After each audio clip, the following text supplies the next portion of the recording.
प्रातः स्मरामि भवभीतिहरं सुरेशं गंगाधरं वृषभवाहनमम्बिकेशं कट्वाङ्गशूलवरदाभयहस्तमीशं संसाररोगहरणौषधमद्वितीयम् प्रातर्नमामि गिरीशं गिरिजार्ददेहं सर्गस्थितिप्रलयकारणमादिदेवं विश्वेश्वरं विजितविश्वमनोभिरामं संसाररोगहरणौषधमद्वितीयम् प्रातर्भजामि शिवमेकमनन्तमाद्यं वेदान्तवेद्यमनघं पुरुषं महान्तं नामादिभेदरहितं च षड्भावशून्यं संसाररोगहरणौषधमद्वितीयम् प्रातः समुत्थाय शिवं विचिन्त्य श्लोकत्रयं येनुदिनं पठन्ति ते दुःखजातं बहुजन्म सञ्चितं हित्वा पदं यान्ति तदेव शम्भो। ओं तत्सदिति श्री शिवस्मरणं सम्पूर्णं। श्री साई रामकृष्णार्पणमस्तु।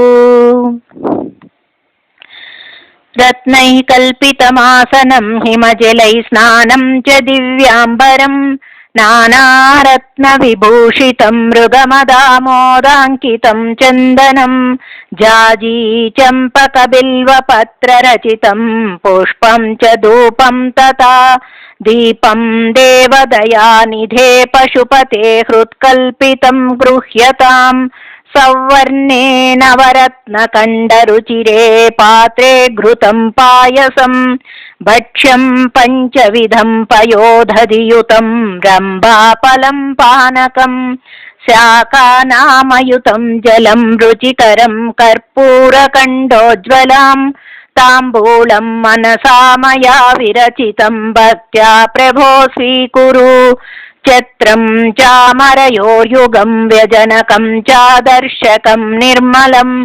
वीणाभेरिमृदङ्गकाहळकला गीतं च नृत्यं तथा साष्टाङ्गप्रणुतिः स्तुतिर्बहुविधा एतत्समस्तं मया संकल्पेन समर्पितं तव विभो पूजां गृहाणा प्रभो आत्मास्त्वं गिरिजापतिः परिजनाः प्राणः शरीरं गृहं पूजा ते विषयोपभोगरचना निद्रा समाधिस्थितिः संचारः पदयो प्रदक्षिणविधिः स्तोत्राणि सर्वा गिरो यद्यत् कर्म करोमि तत्तदखिलं शम्भो तवाराधनं करचरणकृतं वा कर्म वा कायजं वा श्रवणनयनजं वा मानसं वा अपराधं विहितमहितं वा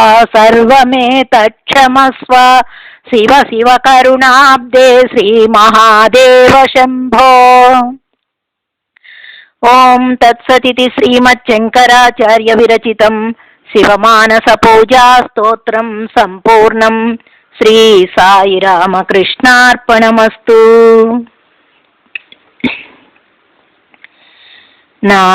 नागेन्द्रहाराय त्रिलोचनाय भस्माङ्गरागाय महेश्वराय नित्याय शुद्धाय निरञ्जनाय तस्मै नकाराय नमः शिवाय।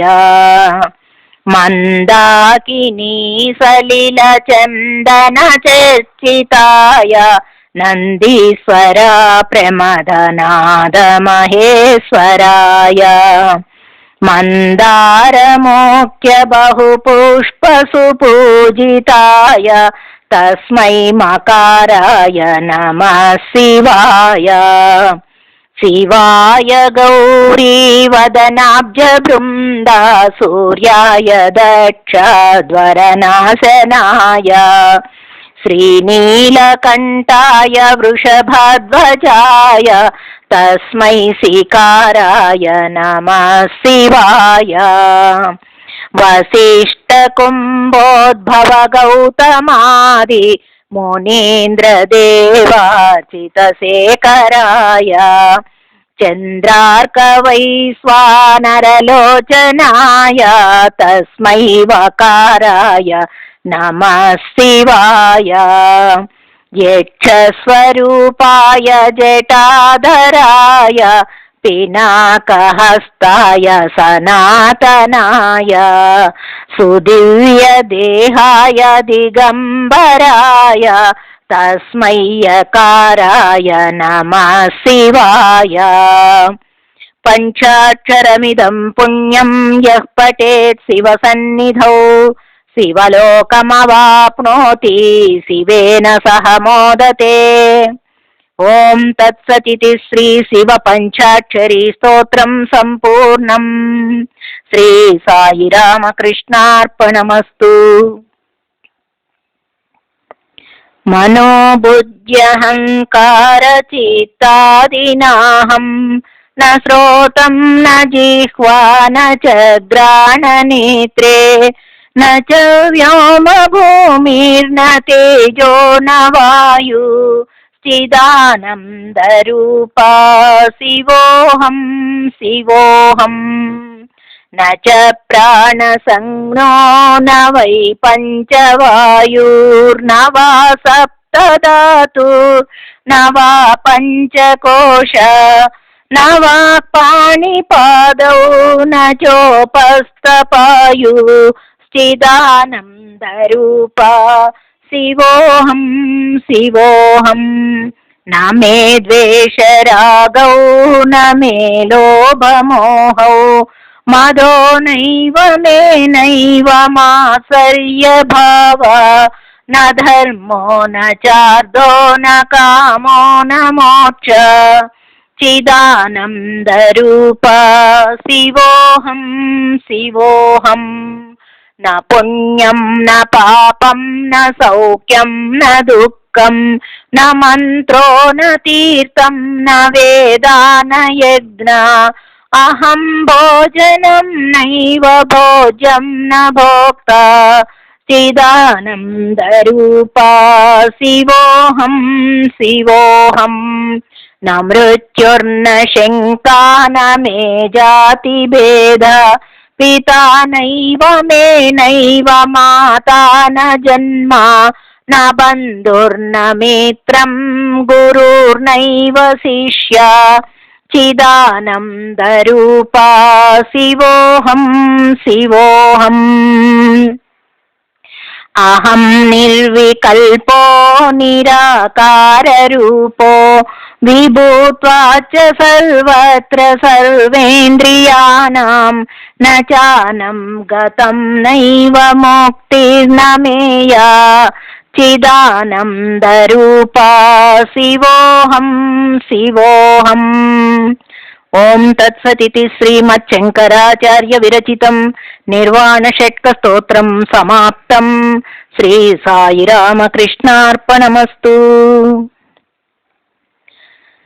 गंगातरंगरमणीय जटाकलापं गौरी निरंतर विभूषित वामभागं नारायण प्रियमनंगमदापहारं वाराणसीपुरपतिं भज विश्वनाथं वाचामगोचरमनेकगुणस्वरूपं वागीश विष्णुसुरसेवितपादपीठं वामेन निग्रहवरेण्यकलत्रवन्तं वाराणसीपुरपतिं भज विश्वनाथं भूतादिपं भुजगभूषणभूषिताङ्गं व्याघ्राजिनाम्बरधरं जटिलं त्रिनेत्रं पाशाङ्कुशाभयवरप्रदशूलपाणिं वाराणसीपुरपतिं भज विश्वनाथं सीतां सुशोभितकिरीटविराजमानं पालेक्षणानलविशोषितपञ्चबाणं नागादिपारचितभासुरकर्णपूरं वाराणसीपुरपतिं भज विश्वनाथं पञ्चाननं दुरितमत्तमतङ्गजानां नादान्तकं दनुजपुङ्गवपन्नगानां दावानलं मरणशोकजराटवीनां वाराणसीपुरपतिं भज विश्वनाथं तेजोमयं सगुणनिर्गुणमद्वितीयम् आनन्दकन्दमभिराजितमप्रमेयं नादात्मकं सकलनिष्कळमात्मरूपं वाराणसीपुरपतिं भज विश्वनाथम् आशां विहाय परिहृत्य परस्य निन्दां पापेरतिं च मनिवार्य मनः समाधौ आदाय हृत्कमलमद्य गतं परेशं वाराणसीपुरपतिं भज विश्वनाथं रागादिदोषरहितं स्वजनानुरागं वैराग्यशान्तिनिलयं गिरिजासहायं माधुर्यधैर्यशुभगं गरलाभिधामं वाराणसीपुरपतिं भज विश्वनाथं वाराणसीपुरपते स्तवनं शिवस्य व्यासोक्तमष्टकमिदं पठिता मनुष्यः विद्यां श्रियं विपुलसौख्यमनन्तकीर्तिं सम्प्राप्य देहविलये लभते च मोक्षम्। ओम तत्सदिति श्री व्यासमहर्षि प्रणीतं श्री विश्वनाथाष्टकं संपूर्णं श्री साई रामकृष्णार्पणमस्तु। चंद्रशेखर चंद्रशेखर चंद्रशेखर पाहि मां चंद्रशेखर चंद्रशेखर चंद्रशेखर रक्ष मां रत्नसानुशिरासनं रजताद्रिशृङ्गनिकेतनं सिञ्जिनीकृतपन्नगीश्वरमच्युतानलसायकं क्षिप्रदग्धपुरत्रयं त्रिदशालयैरभिवन्दितं चन्द्रशेखरमाश्रये मम किं करिष्यति वै यमः। पञ्चपादपपुष्पगन्धपदाम्बुजद्वयशोभितं पाललोचनजातपावकदग्धमन्मदविग्रहं भस्मदिग्धकळेबरं भवनाशनं भवमौययम् चन्द्रशेखरमाश्रये मम किं करिष्यति वै यमः। मत्तवारणमुख्यचर्मकृतोत्तरीय मनोहरं पङ्कजासन पद्मलोचन पूजिताङ्घ्रिसरोरुहं देवसिन्धुतरङ्गसीकरसिक्तशुभ्रजटाधरं चन्द्रशेखरमाश्रये मम किं करिष्यति वै यमः। यक्षराजसकम्भगाक्षहरं भुजङ्गविभूषणं शैलराजसुतापरिष्कृतचारुवामकळेबरं श्वेलनीलगलं परिष्वधधारिणं मृगधारिणं चन्द्रशेखरमाश्रये मम किं करिष्यति वै यमः। कुण्डलीकृतकुण्डलेश्वरकुण्डलं वृषवाहनं नारदादिमुनीश्वरस्तुतवैभवं भुवनेश्वरम् अन्धकान्तकमाश्रितामरपादपं शमनान्तकं चन्द्रशेखरमाश्रये मम किं करिष्यति वै यमः।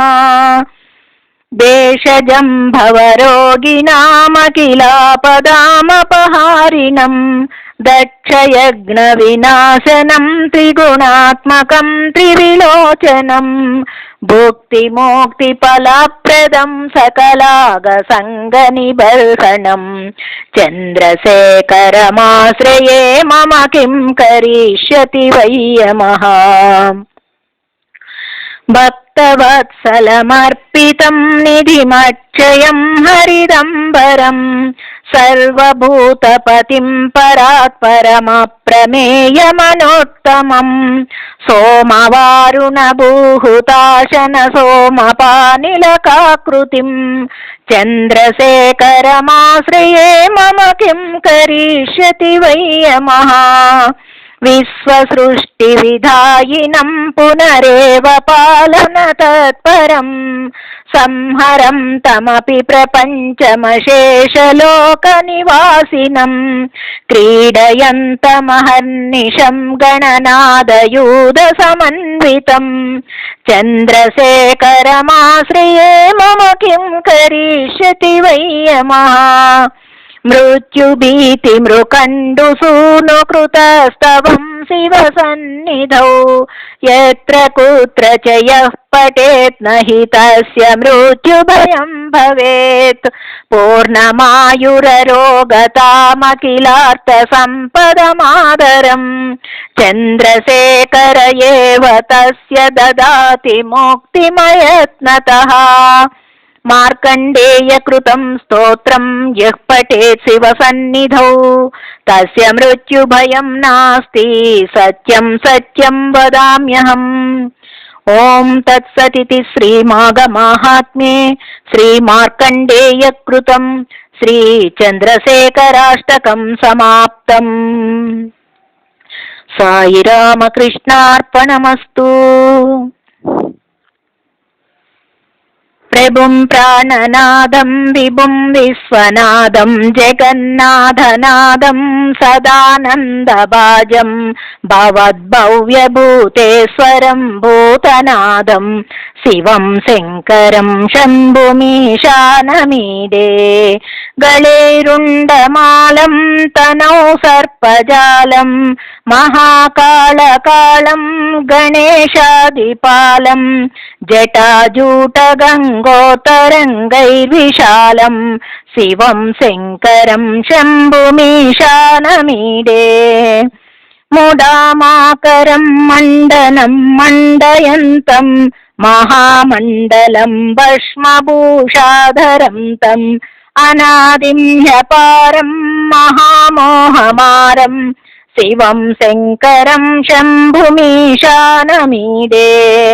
వటాదో నివాసం మహాట్టహాసం మహాపాపనాశం సదా సుప్రకాశం గిరీశం సురేశం మహేశం గణేశం శివం శంకరం శంభుమీశానమీడే.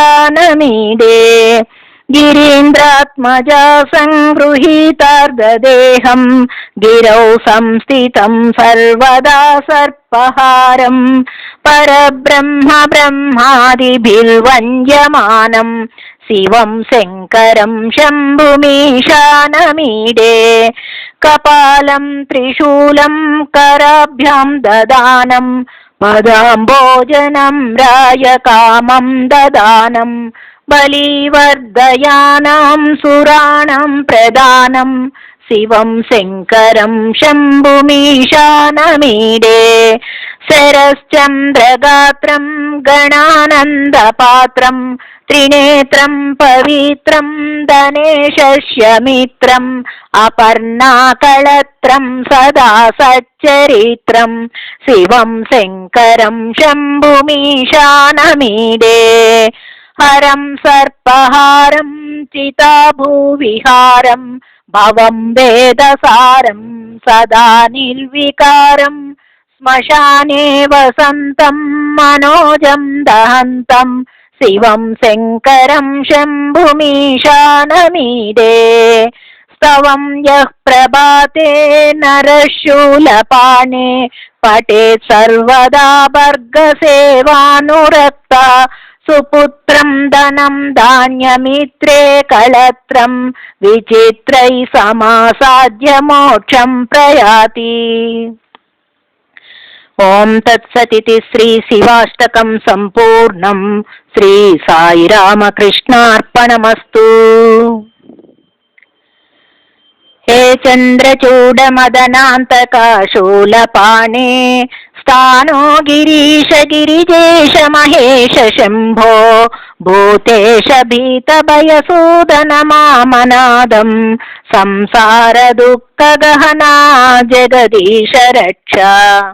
हे पार्वती हृदय वल्लभा चन्द्रमौले भूताधिप प्रमदनाद गिरीश चाप। हे वामदेव भवरुद्र पिनाकपाणि संसार दुःखगहना जगदीश रक्ष। हे नीलकण्ठ वृषभध्वज पञ्चवक्त्र लोकेश शेषवलय प्रमदेश सर्वा। हे दुर्जटे पशुपते गिरिजापते मां संसार दुःखगहना जगदीश रक्ष। हे विश्वनाथ शिव शङ्कर देवदेव गंगाधर प्रमदनायक कृत्तिवास बाणेश्वरान्धकरिपो हर लोकनाथ संसार दुःखगहना जगदीश रक्ष। वाराणसी पुरपते मणिकर्णिकेश वीरेश दक्षमककाल विभो गणेश सर्वज्ञ सर्वहृदयैक निवास मामनादं संसार दुःखगहना जगदीश रक्ष। श्रीमन्महेश्वर कृपामय हे दयालो हे व्योमकेश सितिकण्ठ गणाधिनाद भस्मांगरागनृकपाल कलापमाल संसार दुःखगहना जगदीश रक्ष। कैलास शैल विनिवास वृषाकपेः मृत्युञ्जया त्रिनयन त्रिजगन्निवास नारायण प्रियमदापह शक्तिनाद संसार दुःखगहना जगदीश रक्ष। विश्वेश विश्वभवनाशक विश्वरूप विश्वात्मका त्रिभुवनैक गुणाखिलेश। हे विश्वबन्धु करुणामय दीनबन्धो संसार दुःखगहना जगदीश रक्ष। गौरी विलास भुवनाय महेश्वराय पंचाननाय शरणागत कल्पकाय सर्वाय सर्वजगतामधिपाय तस्मै दारिद्र्य दुःखदहनाय नमः शिवाय। ओम तत्सदिति श्री शिवनामावल्यष्टकं समाप्तं। श्री साई रामकृष्णार्पणमस्तु। नमो भूतनादं नमो देवदेवं नमः कालकालं नमो दिव्यतेजं नमः कामभस्मं नमः शान्तशीलं भजे पार्वती वल्लभं नीलकण्ठं सदातीतसिद्धिं सदा भक्तरक्षं सदा शैव पूज्यं सदा शुभ्रभस्मं सदा ध्यानयुक्तं सदा ज्ञानतल्पं भजे पार्वती वल्लभं नीलकण्ठं श्मशानं शयानं महास्थानवासं शरीरं गजनां सदा चर्मवेष्टं पिशाचं निशोचं पशूनां प्रतिष्ठं भजे पार्वती वल्लभं नीलकण्ठं पणिनागकण्ठे भुजङ्गाद्यनेकं गलेरुण्डमालं महावीरसूरं कटिं व्याघ्रचर्मं चिताभस्मलेपं भजे पार्वती वल्लभं नीलकण्ठं शिरशुद्धगङ्गा शिवा वामभागं बृहद्दीर्घकेशं सदा मां त्रिनेत्रं पणिनागकर्णं सदा बालचन्द्रं భజే పార్వతీ వల్లభం నీలకంఠం करे शूलधारिं महाकष्टनाशं सुरेशं परेशं महेशं जनेशं सुवेशामरेशं ध्वजेशं गिरीशं भजे पार्वती वल्लभं नीलकण्ठम् उदासं सुदासं सुकैलासवासं धरा निर्धरं संस्थितं ह्यादिदेवम् अजाहेमकल्पद्रुमं कल्पसेव्यं भजे पार्वती वल्लभं नीलकण्ठम् मुनीनां वरेण्यं गुणं रूपवर्णं द्विजैः सम्पठन्तं शिवं वेदशास्त्रम् अहो दीनवत्सं कृपालं शिवं हि भजे पार्वती वल्लभं नीलकण्ठम् सदा भूतनादं सदा सेव्यमानं सदा भक्तिदेवं सदा पूज्यमानं मया तीर्थवासं सदा सेव्यमेकं भजे पार्वती वल्लभं नीलकण्ठम्। ओम तत्सदिति श्री पार्वती वल्लभाष्टकं संपूर्णं। श्री साई रामकृष्णार्पणमस्तु। विश्वेश्वराय नरकाम्बुदितारणाय कर्णोरगाय शशिशेखरधारणाय कर्पूरकान्तिधवलाय जटाधराय दारिद्र्यदुःखदहनाय नमः शिवाय गौरीप्रियाय रजनीशकलाधराय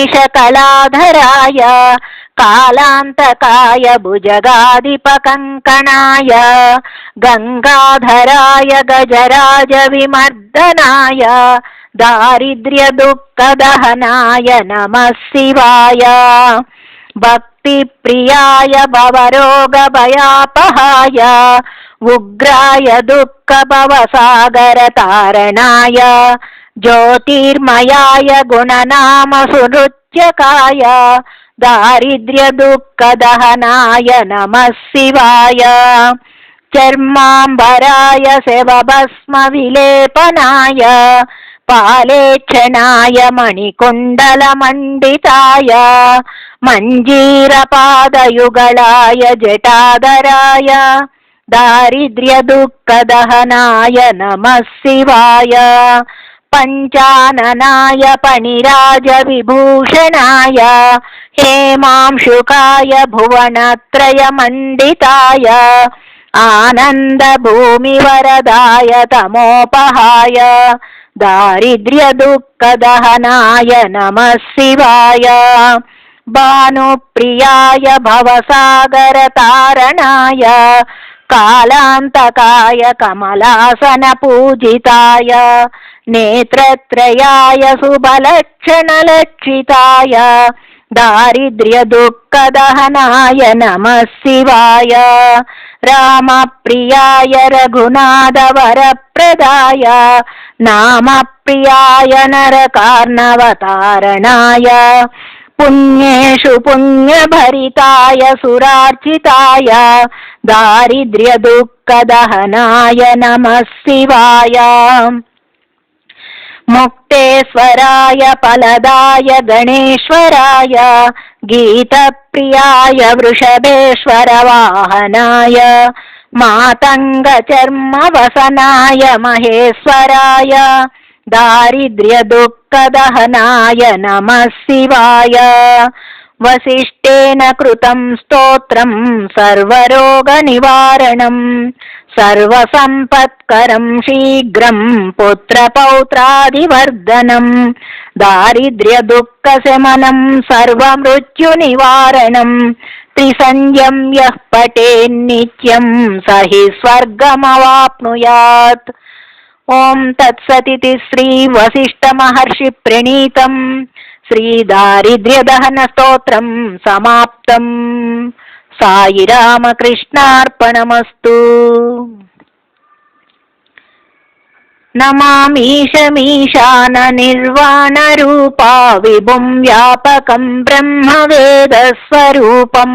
నిజం నిర్గుణం నిర్వికల్పం నిరూపం చిదాకాశమాకాశవాసం భజేహం నిరాకార ఓంకారమూలం తురీయం గిరాజ్ఞానగోతీతమీశం గిరీశం करालं महाकालकालं कृपालं गुणाकार संसारपारं नतोऽहं तुषाराद्रिसङ्काशगौरं गम्भीरं मनोभूतकोटिप्रभाश्रीशरीरं सुरन्मौलिकल्लोलिनी चारुगङ्गा लसद्बालबालेन्दुकण्ठे भुजङ्गम् चलत्कुण्डलं भ्रूसुनेत्रं विशालं प्रसन्नासनं नीलकण्ठं दयालुं मृगाधीशचर्माम्बरं वृण्डमालं प्रियं शङ्करं सर्वनाथं भजामि प्रचण्डं प्रकृष्टं प्रगल्भं परेशम् अखण्डम् अजं भानुकोटिप्रकाशं त्रयशूलनिर्मूलनं शूलपाणिं भजेऽहं भवानीपतिं भावगम्यं कलातीतकल्याणकल्पान्तकारी सदा सज्जनानं ददाता पुरारी चिदानंद संदोहमोहोपहारी प्रसीद प्रसीद प्रभो मन्मदारी न यावत् उमानादपादारविन्दं भजन्तीह लोके परे वानराणां न यावत् सुखं शान्ति सन्तापनाशं प्रसीद प्रभो सर्वभूतादिवासं न जानामि योगं जपं नैव पूजां नतोऽहं सदा सर्वदा शम्भुतुभ्यम्।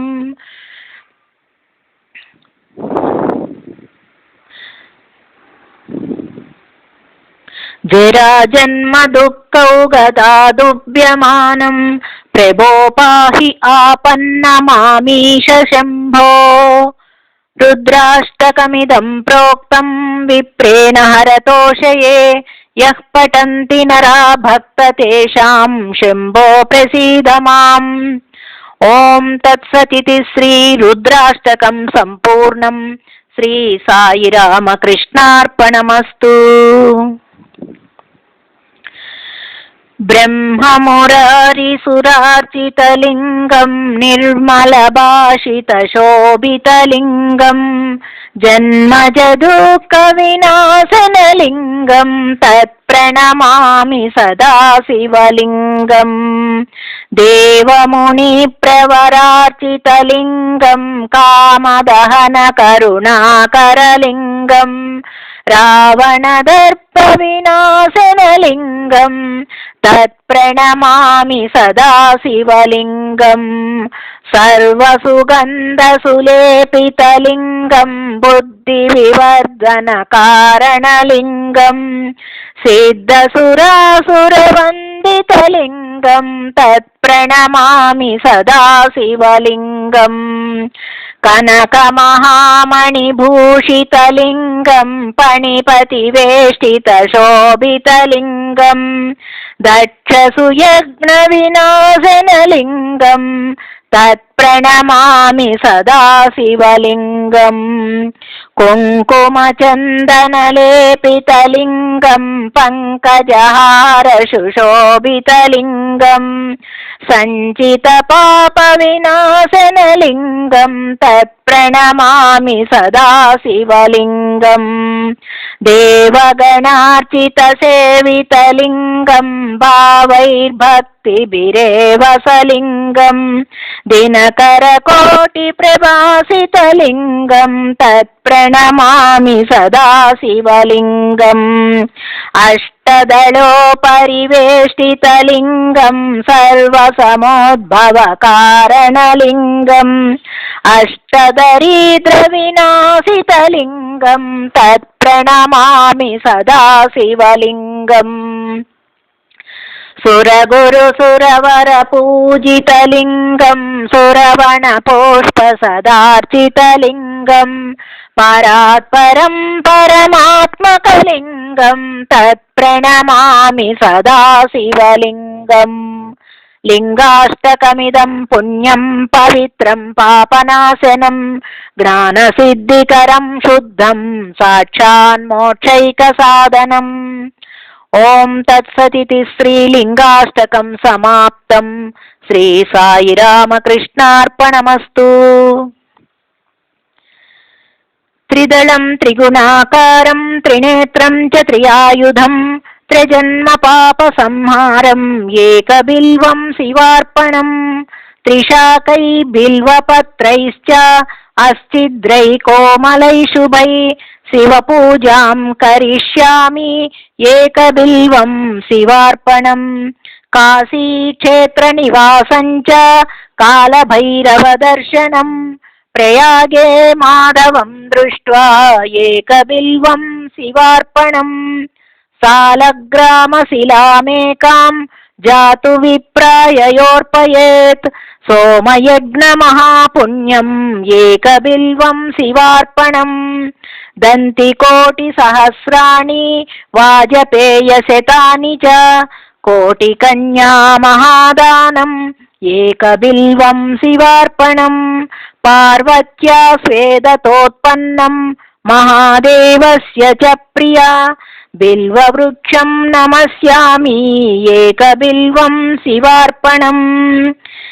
బిల్వవృక్ష దర్శనం పుణ్యం స్పర్శనం పాపనాశనం అఘోర పాప సంహారం ఏకబిల్వం శివార్పణం. అన్నదాన సహస్రేషు సహస్రోపనయనం తథా అనేక జన్మ పాపాని ఏకబిల్వం శివార్పణం. బిల్వాష్టకమిదం పుణ్యం పరమం పవిత్రం సర్వపాప వినిర్ముక్తః ఏకబిల్వం శివార్పణం. ఓం తత్సదితి శ్రీ బిల్వాష్టకం సంపూర్ణం. శ్రీ సాయి రామకృష్ణార్పణమస్తు. భవాయ చంద్రచూడాయ నిర్గుణాయ గుణాత్మనే కాలకాలాయ రుద్రాయ నీలగ్రీవాయ మంగళం. వృషభారూఢాయ భీమాయ వ్యాఘ్రచర్మాంబరాయ చ పశూనాం పతియే తుభ్యం గౌరీకాంతాయ మంగళం. భస్మోద్ధూళితదేహాయ నాగయజ్ఞోపవీతినే రుద్రాక్షమాలభూషాయ వ్యోమకేశాయ మంగళం. సూర్యచంద్రాగ్నినేత్రాయ నమః కైలాసవాసినే సచ్చిదానందరూపాయ ప్రమదేశాయ మంగళం. సూర్యచంద్రాగ్నినేత్రాయ నమః కైలాసవాసినే సచ్చిదానందరూపాయ ప్రమదేశాయ మంగళం. మృత్యుంజయాయ సాంబాయ సృష్టిస్థిత్యంతకారిణే త్రయంబకాయ ప్రశాంతాయ త్రిలోకేశాయ మంగళం. గంగాధరాయ సోమాయ నమో హరిహరాత్మనే ఉగ్రాయ త్రిపురగ్నాయ వామదేవాయ మంగళం. సజ్జో జాతాయ సర్వాయ భవ్యజ్ఞానప్రదాయినే ఈశానాయ నమస్తుభ్యం పంచవక్త్రాయ మంగళం. సదాశివస్వరూపాయ నమస్తత్పురుషాయ చ అఘోరాయ చ ఘోరాయ మహాదేవాయ మంగళం. మహాదేవస్య దేవస్య యః పఠేన్మంగళాష్టకం సర్వార్థసిద్ధిమాప్నోతి ససాయుజ్యం తతః పరం. శ్రీచాముండా ప్రేరితేన రచితం మంగళాస్పదం తస్యాభీష్టప్రదం శంభో యః పఠేన్మంగళాష్టకం. ఓం తత్సదితి శ్రీ శివమంగళాష్టకం సమాప్తం. శ్రీ సాయి రామకృష్ణార్పణమస్తు. ఓం మంగళం ఓంకారమంగళం. ఓం నమః శివాయ మంగళం. ఓం మంగళం ఓంకారమంగళం. ఓం నమః శివాయ మంగళం. నామంగళం నకారమంగళం. నాదబిందు కళాతీత దేవమంగళం. మహామంగళం మకారమంగళం. మహాదేవ దయాసింధు ఈశమంగళం. శ్రీమంగళం శిఖారమంగళం. సిద్ధి బుద్ధి ముక్తి రూప ఆత్మమంగళం. వామంగళం వకారమంగళం. వాదభేదరహిత పరబ్రహ్మమంగళం. యా మంగళం యకారమంగళం. యదా తత్వ పరజ్ఞాన దివ్యమంగళం. ఓం మంగళం ఓంకారమంగళం. ఓం నమః శివాయ మంగళం. ఓం నమః శివాయ మంగళం. ఓం తత్సదితి శ్రీ శివ పంచాక్షరీ మంగళ స్తోత్రం సంపూర్ణం.